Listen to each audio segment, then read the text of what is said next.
প্রিয় বন্ধুরা, স্বাগতম আমাদের চ্যানেলে। আজকের ভিডিওতে আমরা জানব ইতিহাসের বিখ্যাত পানিপথের যুদ্ধ সম্পর্কে। এই যুদ্ধ মুঘল সাম্রাজ্যের প্রতিষ্ঠায় গুরুত্বপূর্ণ ভূমিকা পালন করেছিল। চলুন তাহলে শুরু করা যাক। পানিপথ। ইন্ডিয়ার হরিয়ানা প্রদেশের পানিপথ নামক স্থানে তিনটি বিখ্যাত যুদ্ধ সংগঠিত হয়েছিল, যে যুদ্ধগুলি ইতিহাসে পানিপথের যুদ্ধ নামে পরিচিত। এই শহরটি উইভিং সিটি অফ ইন্ডিয়া নামে পরিচিত। পানিপথের প্রথম যুদ্ধ। পানিপথের প্রথম যুদ্ধ 1526 হয়েছিল মুঘল সম্রাট বাবর ও দিল্লির পরাক্রমশালী সুলতান ইব্রাহিম লোদির সঙ্গে। ফলাফল: মুঘল বিজয়।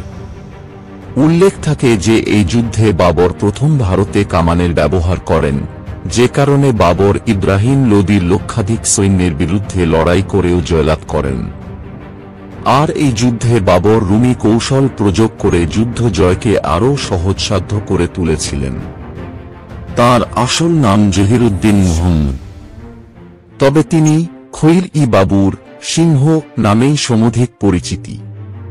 তিনি মাত্র 11 বছর বয়সে মধ্য এশিয়ার সমরখন্দের সিংহাসনে আরোহণ করেন এবং অল্প বয়সেই দুবার সিংহাসন হারান। তারপর তিনি নিজ দেশ ছেড়ে আফগানিস্তানের সিংহাসন অধিকার করেন এবং পরে ভারতের ইব্রাহিম লোদিকে পরাজিত করে দিল্লি অধিকার করেন। মেবারের রাজা সংগ্রাম সিংহকে তিনি পরাজিত করেন। এভাবে এক বিশাল সাম্রাজ্য প্রতিষ্ঠা করেন। পানিপথের দ্বিতীয় যুদ্ধ। পানিপথের দ্বিতীয় যুদ্ধ হয়েছিল 1556 সালের 5 নভেম্বর হিন্দু জেনারেল ও আদিল শাহ সুরির প্রধানমন্ত্রী হেমুর বাহিনী এবং মুঘল বাদশাহ আকবরের বাহিনীর মধ্যে। দিল্লির যুদ্ধে তারদি বেগ পরিচালিত মুঘলদের পরাজিত করে হেমু 1 মাস আগেই দিল্লি জয় করেছিলেন এবং নিজেকে রাজা বিক্রমাদিত্য ঘোষণা করেছিলেন। আকবর এবং তার অভিভাবক বৈরাম বেগ শহর পুনরুদ্ধার করার জন্য দ্রুত দিল্লি পৌঁছেছিলেন। 1524 সালের প্রথম পানিপথের যুদ্ধের স্থানের অদূরবর্তী পানিপথে 2 সেনাবাহিনী যুদ্ধে লিপ্ত হয়েছিল। যদিও যুদ্ধের আগেই হেমু তার গোলন্দাজ বাহিনী হারিয়েছিল, তার বাহিনী সংখ্যায় বেশি ছিল। যুদ্ধের মাঝে হেমু তীর লেগে আহত হয়েছিলেন এবং জ্ঞান হারিয়ে ফেলেছিলেন।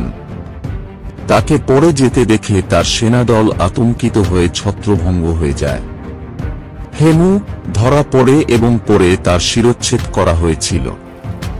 আকবরের সুস্পষ্ট বিজয়ের মধ্য দিয়ে যুদ্ধ শেষ হয়েছিল। পানিপথের তৃতীয় যুদ্ধ। পানিপথের তৃতীয় যুদ্ধ 14 জানুয়ারি 1761 সালে দিল্লির 97 কিলোমিটার উত্তরে পানিপথ নামক স্থানে মারাঠাদের সাথে দোয়াবের আফগান রোহিলা ও আজুবের সম্রাট সুজাউদ্দৌলার যৌথ সমর্থনে আফগানিস্তানের সম্রাট আহমেদ শাহ আবদালির মধ্যে সংঘটিত হয়। যুদ্ধটি মারাঠা অশ্বারোহী ও গোলন্দাজ বাহিনীর সাথে আবদালি এবং নাজিব-উদ-দৌলাহের নেতৃত্বে আফগান ও রোহিলাদের, যারা উভয় জাতিগত আফগান, অশ্বারোহী ও পর্বতারোহী গোলন্দাজ বাহিনীর মধ্যে ভয়ঙ্কর রূপে সংঘটিত হয়।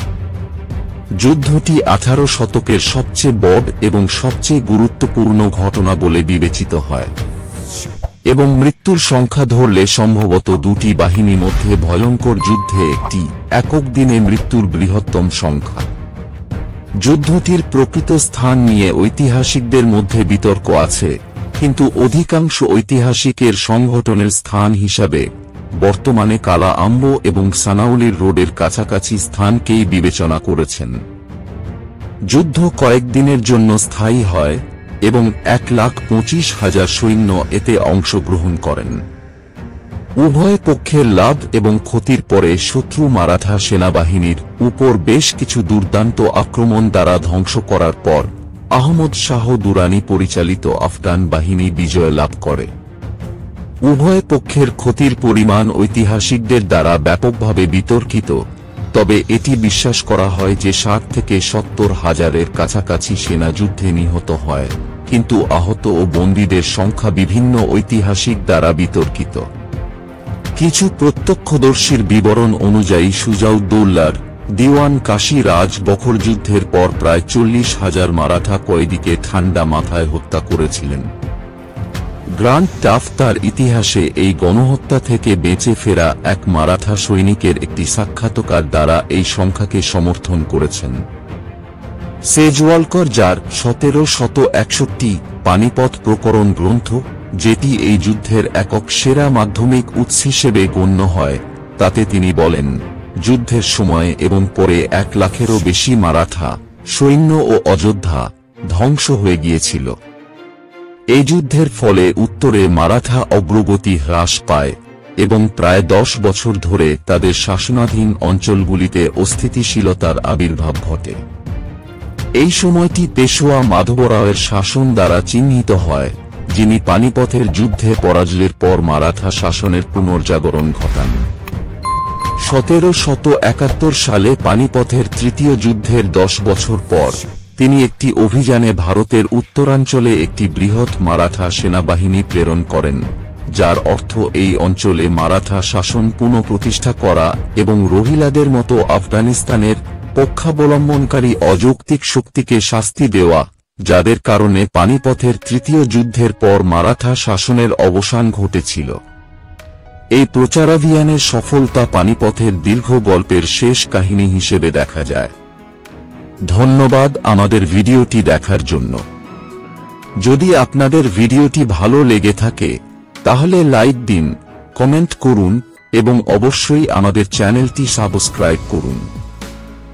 নতুন ভিডিওর আপডেট পেতে বেল আইকনটি চাপতে ভুলবেন না।